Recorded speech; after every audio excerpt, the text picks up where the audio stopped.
आखिर ऐसा क्या हुआ उस अदालत में जब महादेव को एक साधारण मनुष्य की भांति देनी पड़ी गवाही, जब खुद महादेव शिव को धरती पर आना पड़ा एक अदालत में अपने भक्त को बचाने।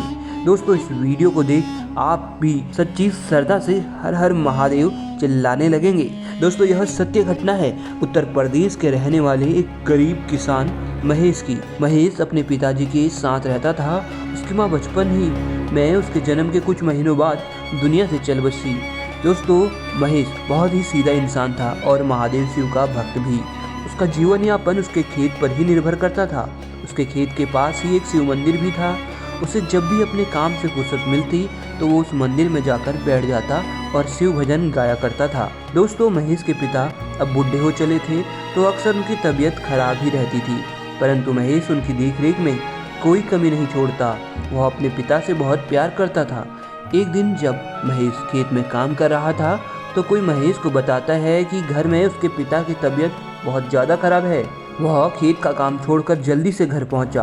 उसके पिता को सांस लेने में तकलीफ हो रही थी।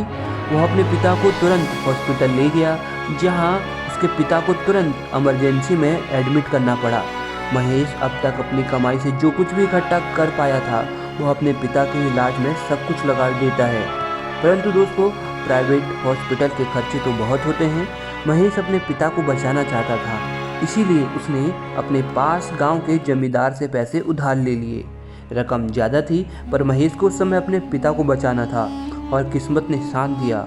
कुछ हफ्तों में महेश के पिता ठीक होकर आ गए। महेश खुश था पर उसे चिंता सता रही थी, जमींदार के पैसे तुरंत कैसे दिए जाए। उसने जी तोड़ मेहनत कर 2 साल में ही जमींदार के पैसे ब्याज सहित चुकता कर दिए। परंतु दोस्तों, जमींदार लालची आदमी था और वो जानता था कि महेश अनपढ़ है। एक दिन वो महेश के घर पहुंचा और बोलता है, तूने मेरे ब्याज के पैसे पूरे नहीं दिए हैं, इसलिए अब तेरा ये घर और खेत मेरे नाम कर। और एक सफ़ेद पेपर उसको पकड़ाते हुए बोलता है, इसमें अंगूठा लगा। महेश बोलता है, सेठ जी आप ये क्या बोल रहे हैं? मैंने सारे पैसे चुका दिए आपके और मैं अंगूठा क्यों लगाऊं? पहले तो जमींदार डराने की कोशिश उसको करता है, परंतु महेश नहीं डरता है तो उसने कहा, अब तुम्हारा फैसला तो अदालत ही करेगी। और जमींदार ने महेश पर झूठा केस कर दिया ताकि वह उसकी ज़मीन हड़प सके। अगले दिन कोर्ट में पेशी हुई। महेश डरा सहमा कटघरे में खड़ा था। कोर्ट का जज महेश से बोलता है, तो महेश जी आपके पास क्या सबूत है कि आपने जमींदार से उधार लिए सारे पैसे चुकता कर दिए हैं? महेश घबरा जाता है क्योंकि उसके पास तो कोई सबूत होता नहीं और वह जानता था कि गांव के सभी लोग जमींदार से डरते हैं तो उसके खिलाफ गवाही देंगे नहीं। उसने उस समय मन में भगवान शिव को याद किया तो उसे अमरनाथ शिवलिंग का दृश्य दिखाई दिया। तो उसने तुरंत झूठ बोल दिया कि गांव का एक व्यक्ति है जो सब कुछ जानता है, उसका नाम है शंकर और वह अभी गांव में नहीं है, अमरनाथ के दर्शन को गया है। जज ने तुरंत ही आदेश दे दिया कि शंकर जहां कहीं भी है उसे अगले हफ्ते कोर्ट में पेश किया जाए। अगले दिन से ही 2 सरकारी कर्मचारी अमरनाथ शंकर को ढूंढने निकल पड़े। अमरनाथ पहुंच उन्होंने आसपास सभी लोगों से पूछना शुरू किया कि तुमने शंकर को देखा है। यहाँ तक कि वे अमरनाथ की गुफा में भी पहुंच गए। वहाँ जब वो शंकर के बारे में पूछ रहे थे तो करीब 60 से 62 साल का एक बुढ़ा उनके पास आता है जिसकी लंबी दाढ़ी थी और बोलता है, मैं ही शंकर हूँ और मैं महेश की गवाही दूंगा। और वो बुढ़ा उन सरकारी कर्मचारियों के साथ अगले हफ्ते कोर्ट पहुँच जाता है।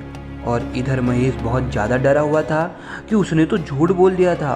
शंकर नाम का तो कोई व्यक्ति था ही नहीं। उसे लग रहा था कि आज तो मैं जेल जाकर ही रहूँगा।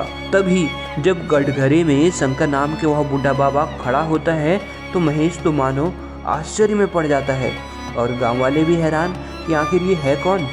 दोस्तों, वह बूढ़े बाबा बोलते हैं कि जज साहब, महेश निर्दोष है, उसने ब्याज सहित सारे पैसे जमींदार को चुकता कर दिए हैं। अगर यकीन न हो तो इस सेठ के चारपाई के नीचे एक गुप्त डायरी पड़ी है जिसमें यह जमींदार सारा सही लेखा जोखा रखता है। आप इसके घर से उस डायरी को ले आओ, अभी दूध का दूध और पानी का पानी हो जाएगा।